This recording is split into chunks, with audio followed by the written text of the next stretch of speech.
Thème 4. Les échelles de gouvernement dans le monde. L'étude des échelles de gouvernement dans le monde a pour objectif de montrer les évolutions récentes du pouvoir politique actuel.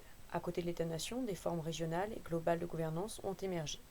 L'État-nation est aujourd'hui l'unité politique fondamentale dans le monde, et ce, depuis que ce modèle s'est répandu après la Seconde Guerre mondiale. Cependant, à partir des années 70-80, ce modèle est remis en cause à partir de la mondialisation et de la régionalisation. Chapitre. L'échelle de l'État-nation, gouverner la France depuis 1946, État, gouvernement, administration, héritage et évolution. Introduction. L'État, ça désigne l'autorité qui représente un peuple à l'intérieur et à l'extérieur d'un territoire sur lequel il exerce une souveraineté. L'État exerce donc son pouvoir par le biais du gouvernement et de l'administration. Il dispose d'un certain nombre de pouvoirs, c'est-à-dire les pouvoirs régaliens, comme l'utilisation de la contrainte physique pour faire respecter la loi, la collecte des impôts. Par extension, l'État, c'est l'ensemble des institutions et des services qui permettent de gouverner et d'administrer un pays. L'administration, c'est l'ensemble des activités dont le but est de répondre aux besoins de l'intérêt général de la population, l'ordre public, la bonne marche des services publics. Ça peut également désigner l'ensemble des personnes morales, l'État, les collectivités territoriales, comme les régions, le département, ainsi que les établissements publics. L'administration peut aussi être physique, comme les fonctionnaires qui accomplissent les activités. Le rôle de l'État en France s'inscrit dans la longue durée. En effet, depuis le Moyen-Âge, l'objectif est de créer une nation, c'est-à-dire un groupe de gens qui ont un territoire commun, un passé commun et une volonté de vivre ensemble. Mais la France est un peu originale. Elle a un rôle central donné à l'État depuis la Révolution. Cet État qui doit garantir un lien entre les gens. On parle de lien social. Mais cet État a été fortement critiqué par l'opinion publique, c'est-à-dire l'ensemble des convictions, des jugements de valeur d'une société à une époque donnée. On peut alors se demander quelles évolutions dans le mode de gouvernement de l'État la France a-t-elle connues depuis 1946. Première partie, la 4ème République, l'extension du rôle de l'État de 1946 à 1958. A. Une modernisation du rôle de l'État. Ce qu'il faut savoir dans un premier temps, c'est que la situation d'après-guerre est très compliquée. La France de 1945 est complètement ruinée et dévastée. Elle a connu de nombreuses pertes humaines mais aussi matérielles, notamment dans le potentiel productif, que ce soit dans le domaine industriel ou encore agricole. Si bien qu'en 1946, les Français continuent de s'alimenter à partir des tickets de rationnement mis en place durant la Seconde Guerre mondiale. L'État français, qui était dirigé par Philippe Pétain, tombe, ce qui fait que la 4ème République est instaurée le 27 octobre 1946, date à laquelle commence notre période d'études. Il faut alors tout réorganiser et tout reconstruire. C'est là la mission de la 4ème République, qui implique un État fort et dirigiste. Tout d'abord, il faut que l'État dispose d'outils pour moderniser le pays et intervenir dans 3 domaines. Le premier, l'économie, en nationalisant des entreprises. La nationalisation, c'est le fait de rendre aux collectivités nationales quelque chose qui était auparavant privé. Par exemple, l'État nationalise la Banque de France, qui lui permet de contrôler la politique monétaire, ou encore la production de charbon, de gaz avec GDF, d'électricité avec EDF, de transport aérien avec Air France. Ensuite, dans un deuxième temps, il y a la protection sociale. L'État crée la Sécu, la sécurité sociale. Et enfin, dans un troisième temps, avec l'instruction et la culture pour permettre à tous un accès à l'enseignement public gratuit et laïque. Pour mener à bien ces missions, l'État se dote de nouvelles administrations avec la création de l'INSEE, l'Institut national de la statistique et des études économiques, pour disposer de statistiques fiables et complètes pour le pays, et la création de l'inspection des impôts. Ensuite, l'État doit rendre cohérente son action. C'est pourquoi il s'engage dans le dirigisme. C'est-à-dire qu'en 1946, en janvier, il crée le Commissariat général du plan. Son rôle est de fixer les grandes priorités économiques du pays et d'y consacrer les 2 tiers des investissements sur une période de 5 ans. On appelle ça des plans quinquennaux. Par exemple, il y a le plan Monnaie de modernisation et d'équipement de 1947 à 1952. Il est centré de façon très sélective sur 6 secteurs de base: le charbon, l'électricité, le ciment, le machinisme agricole, les transports et d'acier. Ce premier plan est bien exécuté. C'est un instrument de prévision globale, de concertation, qui associe des représentants de l'État, des patrons et des ouvriers, par le biais de leurs syndicats. Ceci permet de remettre en marche l'économie du pays. La dernière étape de cette modernisation du pays est le fait de moderniser notamment les agents. En effet, il faut reformer le personnel, avec un État fortement centralisé, car en 1945, il y a beaucoup de gens comme Charles de Gaulle, ainsi que son conseiller Michel Debré qui pense que la guerre a été perdue à cause d'un personnel administratif peu efficace, ce qui fait qu'en octobre 1945 est créée l'ENA, l'École nationale d'administration, dont les membres, les énarques, vont s'installer à la tête d'une administration fortement hiérarchisée et centralisée. La quatrième République s'investit aussi notamment en domaine d'équité et de cohésion sociale.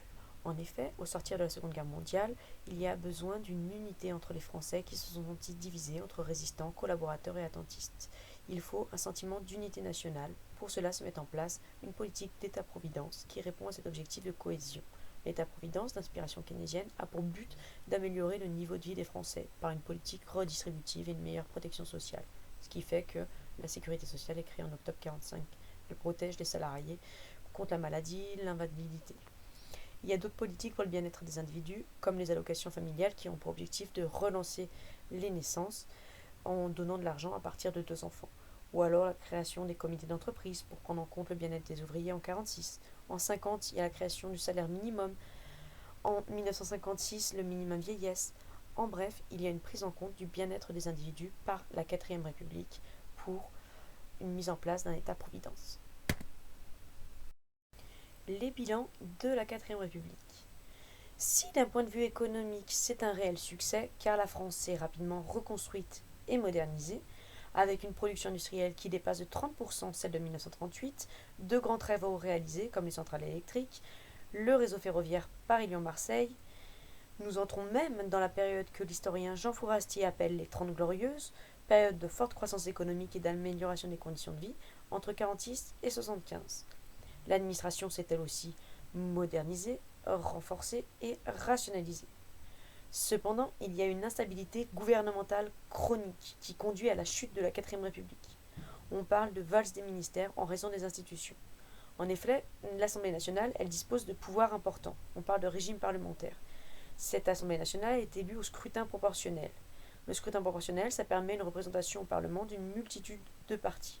Cependant, du coup, aucun de ces partis arrive à avoir la majorité, et il est obligé de faire des coalitions qui sont plus ou moins fragiles entre les partis. Et ils se renversent les uns les autres. Il y a alors eu 22 gouvernements en moins de 11 ans. Il y a un seul gouvernement qui dure plus d'1 an et demi. Les gouvernements sont donc privés de la possibilité de se projeter sur le long terme, et le pouvoir exécutif est partagé entre le gouvernement et le président de la République, élu pour 7 ans, on parle de septennat. Les présidents, ce sont Vincent Auriol jusqu'en 1954, puis René Coty. La stabilité du personnel administratif permet cependant une continuité de l'État, malgré cette instabilité ministérielle. En effet, il faut noter que le gouverneur de la Banque de France, par exemple, durera de 1947 à 1960 et voit pourtant 15 ministres se succéder. Et il y a seulement 2 ministres des Affaires étrangères sur toute la période. La quatrième République a donc permis à l'État d'accomplir une œuvre considérable. La France, largement ruinée en 1945, s'est reconstruite et modernisée. Cependant, elle est instable et doit faire face à la décolonisation qui est enclenchée. La quatrième République renforce le rôle de l'État et élargit ses domaines de compétences. Ses réalisations sont importantes et pour certaines toujours à l'œuvre. Cependant, face à la crise algérienne et l'instabilité politique, nous allons voir qu'elle va chuter pour mettre en place la cinquième République. Grand 2, l'État gaulien, rupture et continuité. L'État gaulien est la période allant de 1958 avec Charles de Gaulle à 1974 et Valéry Giscard d'Estaing. Il y a tout d'abord la mise en place d'un État fort avec de nouvelles institutions.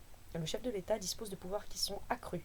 Il peut dissoudre l'Assemblée nationale, utiliser des référendums, il nomme le gouvernement à la place du Parlement, il devient véritablement la clé de voûte des institutions. En effet, Charles de Gaulle arrive au pouvoir en 1958, veut un exécutif fort. La constitution de la Cinquième République est alors adoptée et donne un régime original semi-présidentiel. Avec la réforme de 1962, le président est élu au suffrage universel direct, ce qui lui donne une forte légitimité. Auparavant, c'était un collège électoral de 80 000 personnes. Le gouvernement détermine et conduit la politique de la nation et partage avec le Parlement l'initiative des lois. Il y a une stabilité gouvernementale. L'élection des députés se fait au scrutin majoritaire, uninominal à 2 tours, ce qui permet des majorités stables.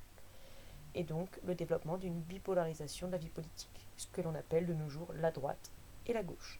Ces majorités stables permettent au gouvernement de mener sa politique sans être sous la menace de l'Assemblée nationale.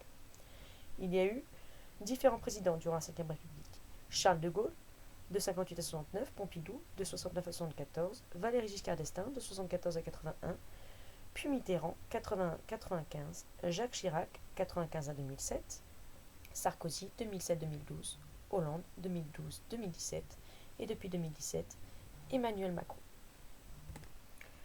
La haute fonction publique, issue de Sciences Po ou de l'ENA, occupe une place prédominante de la période de 58 à 74. Par exemple, le premier gouvernement de De Gaulle, en 58, compte 8 hauts fonctionnaires sur 14 ministres, dont plusieurs n'ayant pas de mandat électif. Dans les ministères, les experts et les ingénieurs sont de plus en plus présents. Ces hauts fonctionnaires sont souvent désignés sous le terme péjoratif de technocrates qui n'ont pas conscience des conséquences humaines et sociales de leurs décisions. La Ve République se veut être un État modernisateur. Tout d'abord, une modernisation économique, avec l'État keynésien modernisateur, pour reprendre l'expression de l'historien Pierre Rosanvallon. On voit que l'État intervient davantage dans de nombreux projets grâce à l'augmentation des ressources publiques. Il y a plus d'impôts. Ça permet de faire de grands travaux, comme l'autoroute A6 qui démarre en 62, ou alors Roissy qui est inaugurée en 74. L'État encourage les secteurs industriels, aéronautiques. Mais aussi, l'État s'investit dans un point de vue d'aménagement du territoire en créant en 1963 la DATAR, la délégation à l'aménagement du territoire et à l'action régionale, qui a pour mission de rééquilibrer l'ensemble du territoire français écrasé par Paris. Il y a alors un début de décentralisation industrielle qui est encouragé pour sortir d'Île-de-France et aller plus vers l'ouest, notamment avec PSA à Rennes, de nouvelles implantations d'industrie avec les zones industrielles ou portuaires, comme celle de Marseille, en 65. Le littoral languedocien est développé à partir de 63 et la mission Racine, ou encore les Alpes avec le plan Neige en 64. Il y a la création de parcs naturels régionaux en 63 et en 65 le projet des villes nouvelles. En somme, on souhaite développer le reste du territoire français. Le général de Gaulle relance alors cette volonté de déconcentration administrative au profit des régions créées en 55 sous la 4ème République. Il crée la fonction de préfet de région en 64. Ces derniers doivent mettre en œuvre la politique du gouvernement et l'aménagement du territoire dans la circonscription.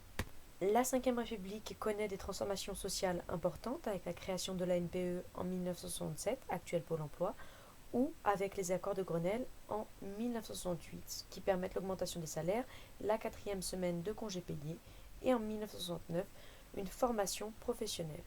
Le SMIG devient le SMIC en 1970, et il y a une prise en compte progressive de l'environnement avec la création d'un ministère en 1971, et même une prise en compte de la condition féminine avec un secrétariat d'État en 1974.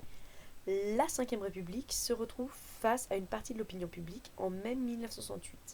Mai 1968, c'est en réalité une succession de 3 crises. Tout d'abord, une crise étudiante, avec un début de mouvement à Nanterre, avec à sa tête Daniel Cohn-Bendit, ici sur l'image. Les étudiants se déplacent ensuite à la Sorbonne, où à partir du 3 mai, il y a des heurts violents avec les forces de l'ordre qui se multiplient. La crise, dans un deuxième temps, devient sociale. Le 13 mai 68, le mot d'ordre de grève générale est lancé. Le 20 mai, on compte 8 à 10 millions de grévistes. Tout le pays est paralysé. Le 25 mai, Pompidou ouvre les négociations au ministère du Travail, rue Grenelle, ce qui débouche sur nos accords de Grenelle vus précédemment, avec l'augmentation des salaires, etc.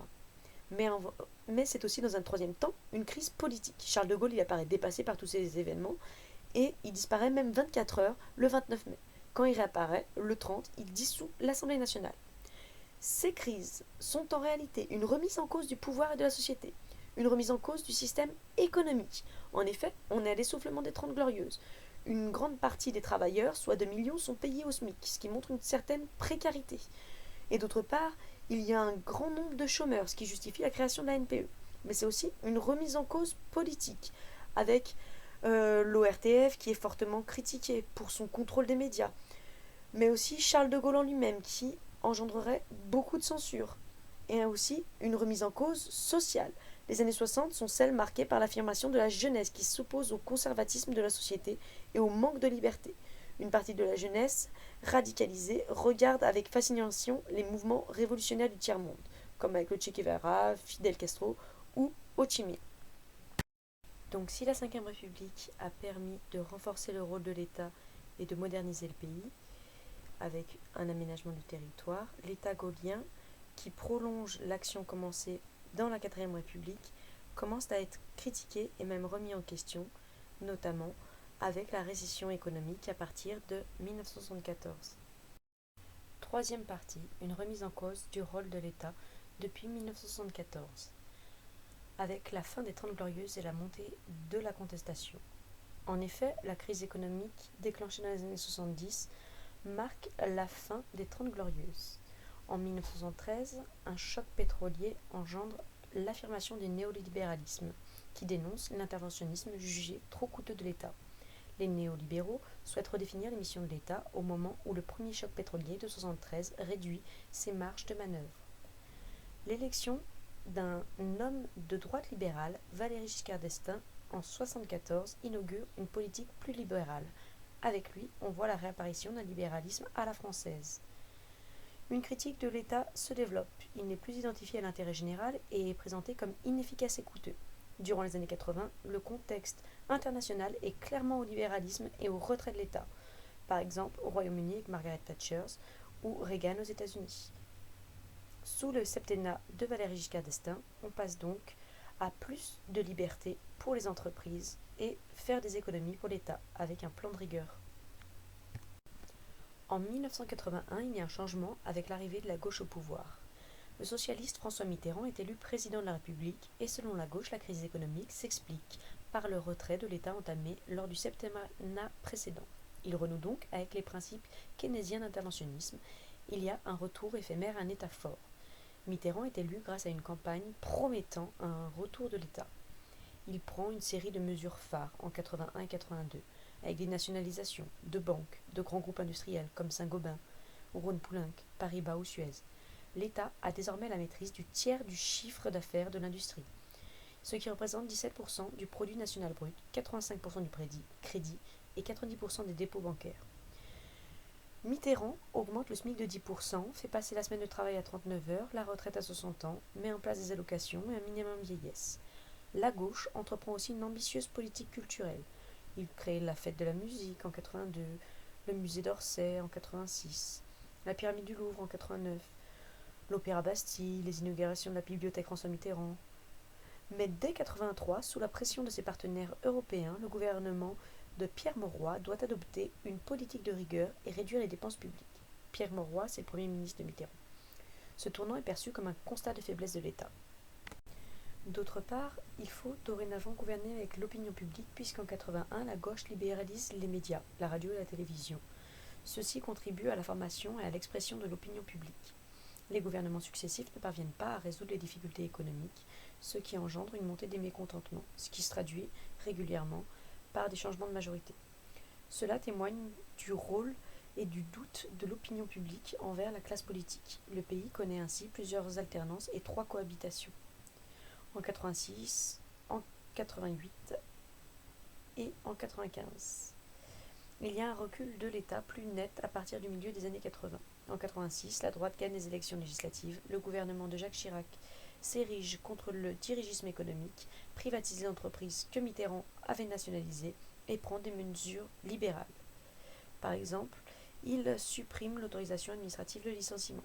L'exercice du pouvoir est rendu plus difficile par les revendications et l'opposition de l'opinion publique sur les questions de réforme sociale. Les grèves de 1995 en France contre la réforme des retraites voulue par Alain Juppé, Premier ministre alors de Jacques Chirac, furent à leur époque l'une des plus grandes manifestations depuis mai 68. Ce retour de la droite au pouvoir se fait dans un contexte où l'État est de plus en plus concurrencé, notamment avec l'essor de la mondialisation. En effet, la France est concurrencée par ses partenaires européens, mais aussi par les États-Unis, le Japon et les pays émergents comme la Chine. Pour faire face à cette concurrence, les entreprises n'hésitent pas à sous-traiter, délocaliser, ce qui engendre des licenciements, notamment dans le secteur industriel. Dans ce contexte, les dépenses de l'État s'envolent pour faire face à la hausse du chômage et des dépenses santé liées au vieillissement de la population. Face aux difficultés économiques, les gouvernements doivent adopter une politique de rigueur et réduire les dépenses publiques.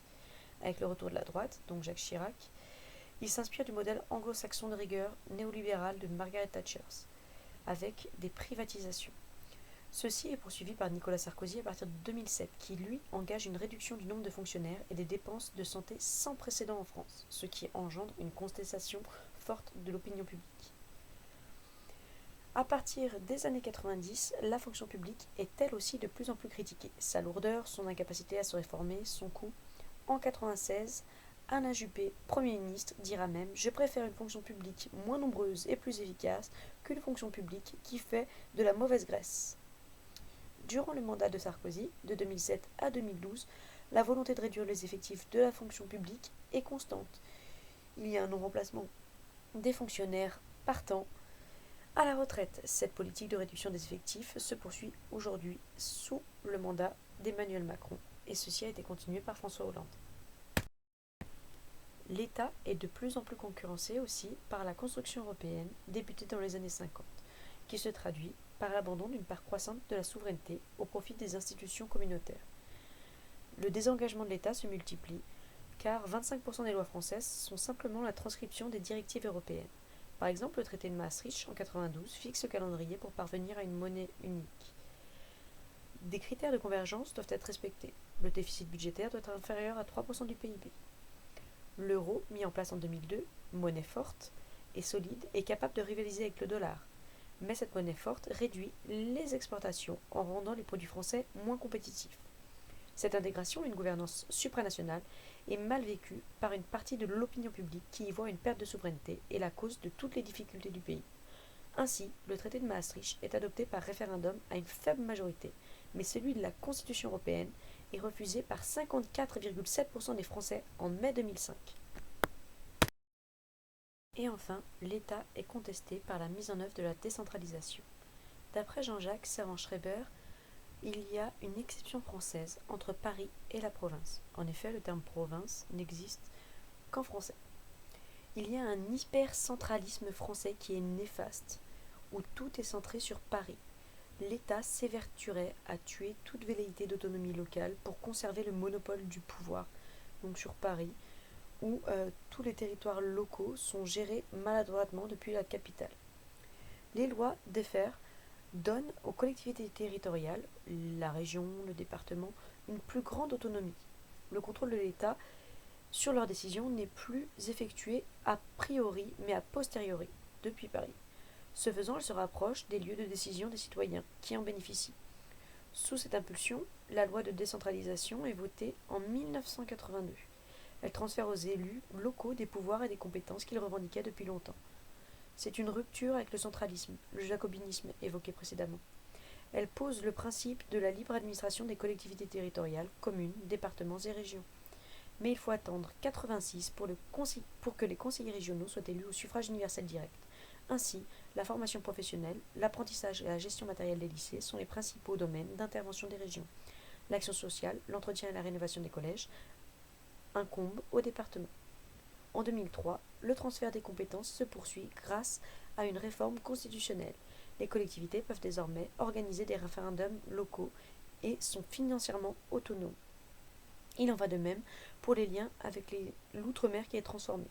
En 2003, la Guadeloupe, la Martinique, la Guyane, la Réunion sont à la fois des départements et des régions, des DROM. Les TOM deviennent des COM. Mayotte, en 2009, est le 101e département français. Les politiques définies au niveau national, selon une logique descendante, semblent donc bien révolues. Au lieu d'impulser les projets, l'État choisit simplement de les accompagner.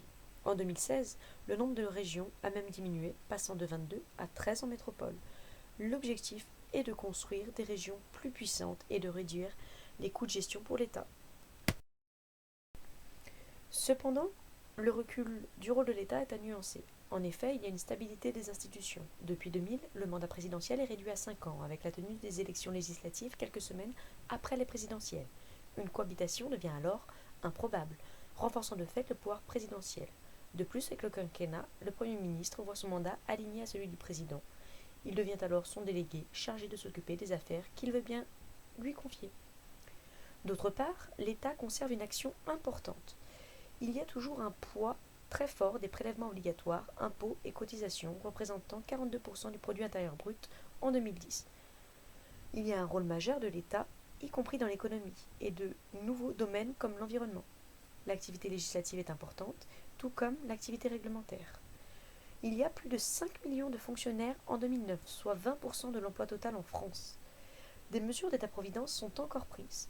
En 1999, la couverture maladie universelle est créée et en 2009, le revenu de solidarité active est mis en place. La DATAR existe toujours, mais elle s'est adaptée aux défis du XXIe siècle. Elle est devenue la délégation à l'aménagement du territoire et à l'attractivité régionale, et non plus à l'action régionale. L'action de l'État demeure forte en matière culturelle, avec la fête de la musique, le Grand Louvre ou le musée du Quai Branly, et le fait, par exemple, que vous, lycéens, vous ne payez pas votre entrée au musée. L'État a eu un rôle régulateur durant la crise économique débutée en 2007. Il a pu mettre un plan de sauvetage des banques, plan de relance pour les petites et moyennes entreprises ou de soutien aux filières automobiles. Il a aussi fait un emprunt national, du numérique et pour le développement durable. Mais ces interventions sont minimisées dans la globalisation financière et dans le cadre de la gouvernance économique mondiale. L'opinion publique semble divisée face au rôle de l'État. En effet, depuis plus de 20 ans, les Français, en tant que contribuables, semblent souhaiter moins d'État. En réalité, ils veulent surtout moins d'impôts.